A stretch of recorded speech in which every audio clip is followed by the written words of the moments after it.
What's up everyone? In this video, we're going to cover basic authentication and access control in Payload CMS. Before we get started though, make sure you're subscribed to my channel and getting notifications so you never miss when I release a video about Payload CMS, Next.js, and more. If you'd like to see the code that I use in this video, there's a link to the repo in the description. Now, let's dive in. In this video, I'll cover how to configure a single authentication collection and create a few roles to help us with role-based access control. We'll create roles for admins, editors, users, and anyone. Admins will be able to access all parts of the admin UI, including the deletion of other users. Editors will be able to view other users but not edit anything other than our posts collection. Users will be able to view their own profile as well as have read access to all collections. And anyone will be all traffic, authenticated or not. By default, Payload CMS creates a user collection for you when you initialize a project. We're going to move the users TS file into its own directory, users, and rename this file to config.ts.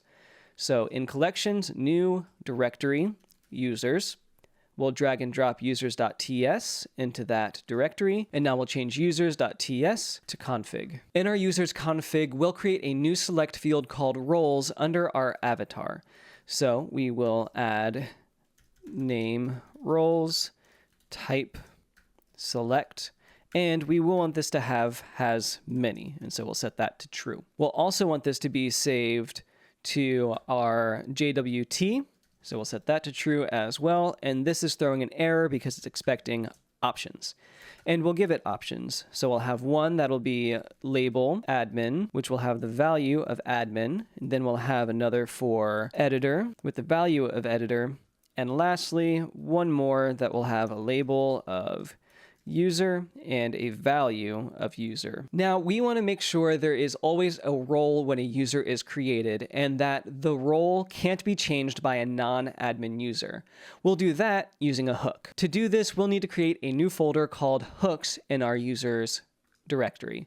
So we'll add new directory hooks, and we'll then add a new TypeScript file called protect roles, and that's going to just be TypeScript. Now, in protectroles.ts, we'll import our type field hook from payload, as well as our user from our payload types file. Then we can export a const called protect roles, which will take the type of field hook, which will take an ID of type string, as well as our user type, and we'll set that equal to have the arguments of rec and data, and we'll open up an arrow function.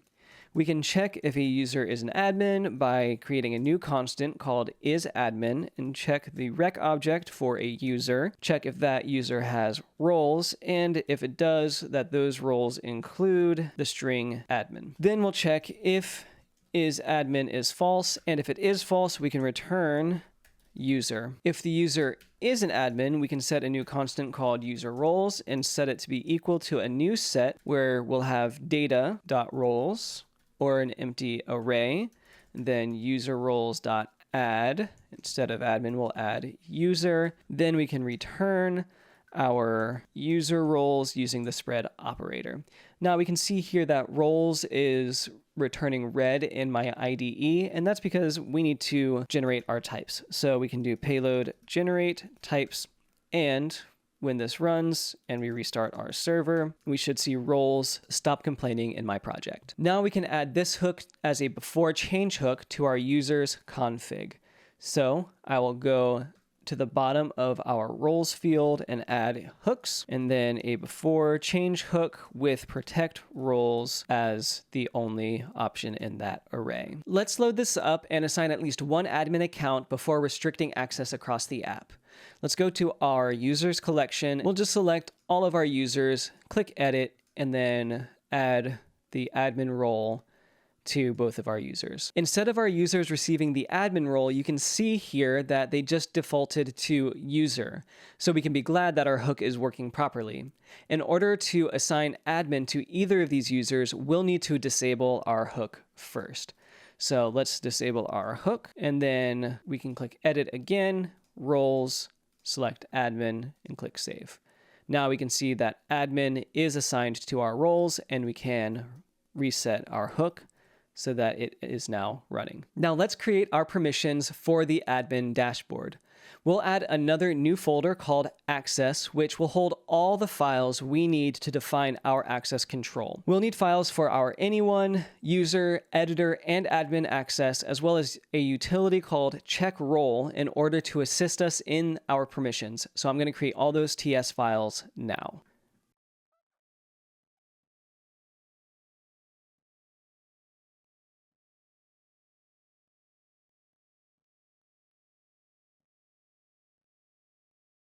Anyone is going to be the easiest to create, so let's start there. We'll open our anyone file, and we're going to import our type access from payload, and we'll export a const called anyone that has the access type assigned to it, and it'll just lead to an arrow function that says true. Next, we'll go up a level in permissions to include authenticated users and beyond. All editors and admins should have the same permissions as users, but no one who's not authenticated should be able to access what an authenticated user can. In order to do this in the most efficient way possible, we'll want to create our checkRole.ts helper function. In checkRole.ts, we're going to import our type of user from our payload types file, and then we're going to export the constant checkRole, which will be set equal to all roles, which will take our user type and we'll pull out the roles as the types that we want, and then we'll set the default to be an empty array, and then we can set our user to be the user type. All of this needs to return a Boolean, and then we can open up our arrow function. We'll first check if the user exists, and if they do, we'll do some logic, but then we'll return true. Otherwise, we're going to return false. In our if statement, we'll check if the user's role we're looking for exists in the all roles array we provide. We can do that using the sum method from JavaScript. So we'll do if all roles.sum, then we can check the role and then open an expression. We can return our user.roles.sum individual role, and then open up another expression to return the individual role equals role, which will return either true or false. This checks to make sure that the roles match and returns true if it does. Now we can create our user permissions. Going over to our user.ts file, we're going to import our access type again, and that'll be from payload, and we'll import that checkRole utility function we just created from our checkRole.ts file. We can then open a user const with the access type assigned to it, and set that equal to our request object, which pulls out our user, and then open up an arrow function. In the arrow function, we'll need to check if there is a user, and if there is a user, we can run our if checkRole utility function and check if they are an admin or an editor, and check that against the user. If that's true, we can return true. Otherwise, we can return the ID as a where query, so we can set this equals to user.id. Otherwise, we can return false and then export our default user. What this does is it first checks if the user is an admin or an editor. If it is, it just allows access. Otherwise, it returns the user ID and logs in the user with this user ID so they can check their own profile. Otherwise, that means that they are unauthenticated and may not have access to the information. Let's create our editor permissions now by just copying everything from this file into our editor.ts file. We'll change our const and export to be editor, and then we're going to remove our return ID equals user ID, because we don't want just anyone with a login to have the same permissions as an editor. So now this checks if the role equals admin or editor and returns true if so, otherwise it does not authenticate the user. We'll do this one more time by copying and pasting it into our admin.ts, and we'll change again the constant and the default export to admin, and we'll remove editor from our check here. Now what this does is it just checks that the role is admin, and if it is, it returns true. Otherwise, it does not authenticate the user. Let's put this into action. First, we'll create some new users with different levels of permissions. We'll use nick plus user at midlowwebdesign.com. Just use the password user and hit save. And we'll do the same thing for our editor permission, where we'll have our nick plus editor at midlowwebdesign.com, and the password will be editor, and we can hit save. We already have 2 admin users, so we don't need to create anything else there. Now let's change our auto login to be our user email address. So we'll find our auto login, it's set to true, and we can just replace test to user. And then I can hit save. And now right now, nothing changes because everyone has the same permissions. But now let's add the access option under our slug and open up that object. And then for our create, we'll let editors create. For read, we'll let users read. We'll also let users update. And then we will only allow admin to delete. And so you need to make sure that all of these import correctly. So now when I save, we'll see that I can only see the user that I'm logged into. And if I click into this, I can edit anything that I want, but I cannot add the admin user role here. We'll also see back in users that I can't create or delete any users. Now let's test this out with our editor login. We'll change our user here to editor and hit save. So now our editor can only see themselves, but that's because the user role is wrong. So I need to log back into my admin user and change my editor role from user to editor, and I can hit save. Now let's switch back to our editor user, and nothing should change because I am now an editor, but I'm not able to delete anybody. Now, if I don't want anyone but admin to touch our roles select field, we can add access controls here also at the field level. And we can change update to take our rec object, which will pull out our user object. And then we can pull in our check role, check if the admin is the user. And so we don't get type errors, we can set our user as user.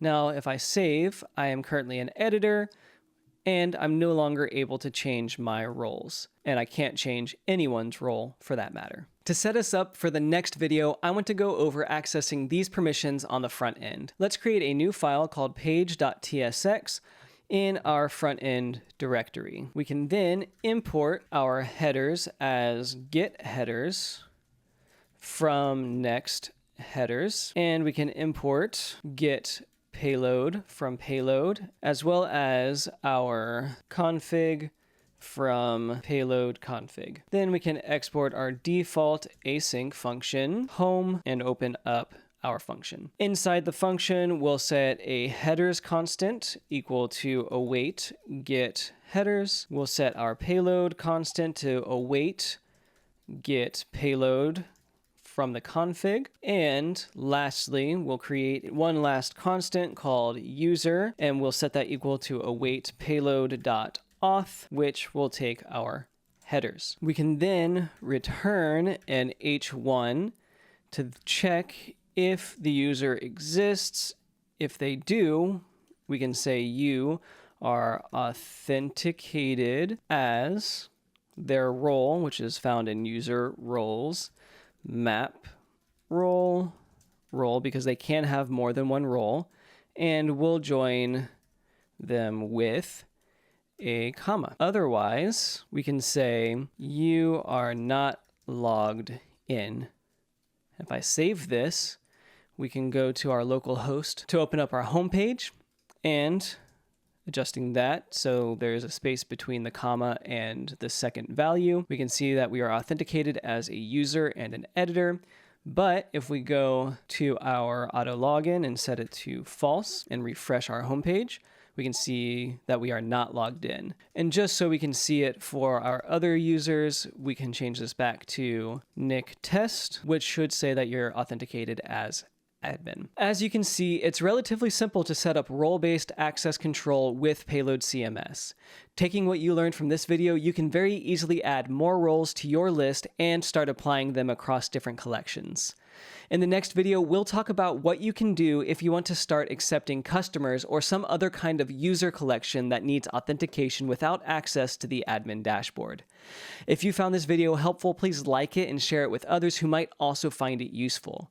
Check to make sure that you're subscribed to my channel and receiving notifications so you never miss when I release more content around Payload CMS, Next.js, and more. If you have suggestions or questions, please leave those in the comments. I'd love to hear from you. Until then, I'll see you on the next one.